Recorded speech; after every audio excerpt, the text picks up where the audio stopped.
Pilkada Sulsel 2024 sukses, sinergi KPU, Bawaslu, dan masyarakat jadi kunci.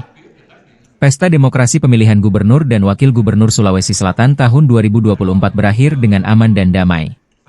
Sekretaris Daerah Provinsi Sulsel, Jufri Rahman, dalam rapat koordinasi evaluasi di Hotel Claro, Senin, 28 April 2025, mengungkapkan apresiasi atas kerjasama yang terjalin antara penyelenggara pemilu, Forkopimda, dan partisipasi masyarakat.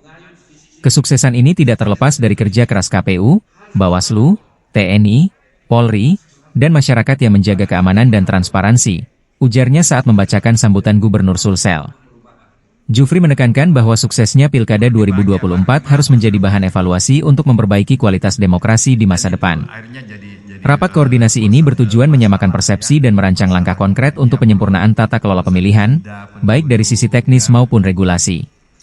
Kita harus introspeksi, perbaiki kelemahan, dan pertahankan capaian positif agar demokrasi Sulsel semakin berkualitas, kata Jufri. Kolaborasi lintas sektor dinilai menjadi fondasi utama dalam menjaga stabilitas politik di wilayah dengan dinamika tinggi. Ketua KPU RI, Muhammad Afifuddin, menilai Sulsel sebagai contoh daerah dengan sinergitas luar biasa selama pilkada.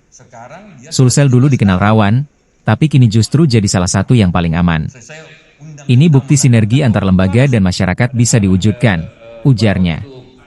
Ketua KPU Sulsel, Hasbullah, menambahkan bahwa koordinasi Forkopimda menjadi faktor kunci, terutama dalam menjaga ketertiban selama masa tenang. Dari daerah rawan, Sulsel kini masuk 10 besar daerah paling kondusif. Ini prestasi bersama, tandasnya.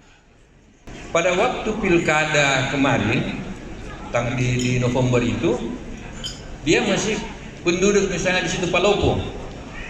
Download Tribun X sekarang, menghadirkan lokal menjadi Indonesia.